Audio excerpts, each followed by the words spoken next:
নিচের কে রাজশেখর চরিত রচনা করেন, যা অবন্তীর রাজা রাজশেখরের যুদ্ধ এবং প্রেম নিয়ে একটি প্রবন্ধ? উত্তর, মাদায়াগিরি মাল্লানা। মধ্যপ্রস্তর যুগে ভারতে ফ্লেক টুল বা পাথরের টুকরো থেকে তৈরি হাতিয়ার তৈরি করতে প্রাথমিকভাবে কোন কৌশল ব্যবহার করা হতো? তো উত্তর হচ্ছে লেভায়েস কৌশল। নিচের কোনটি বনো সংস্কৃতির খননকৃত প্রত্নতত্ত্ব নয়?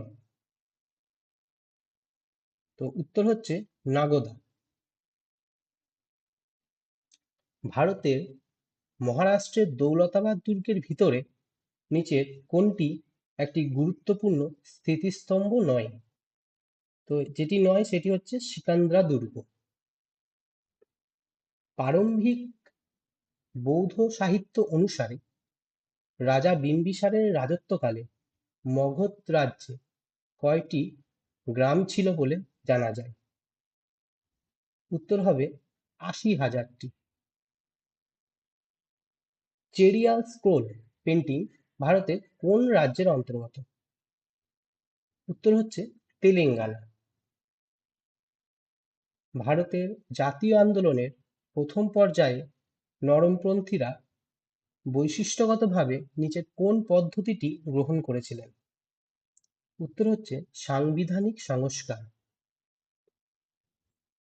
জঙ্গলমহল অভ্যুত্থান, যা ভূমিজ বিদ্রোহ নামে পরিচিত, বর্তমান কোন রাজ্যে সংগঠিত হয়েছিল? উত্তর হচ্ছে পশ্চিমবঙ্গ। কোন ঘটনাটি ভারতে পর্তুগিজ ক্ষমতার পতন এবং ব্রিটিশ ও ডাচ প্রভাবের উত্থানকে সর্বোত্তমভাবে নির্দেশ করে? উত্তর হবে অ্যাংলো পার্সিয়ান দ্বারা হরমুজ দখল, যা ১৬২২ খ্রিস্টাব্দে হয়েছিল। পার্সি সমাজ সংস্কারক মেহরানজি মালওয়ারি নিচের কোন সামাজিক কুপ্রথার বিরুদ্ধে আইনি প্রণয়নের প্রচেষ্টা স্বীকৃত করেছিলেন? উত্তর, বাল্যবিবাহ।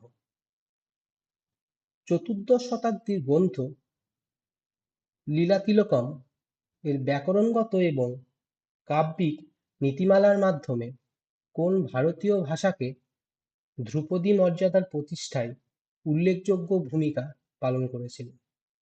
উত্তর হবে মালয়ালম। তো আজকে এই ১৫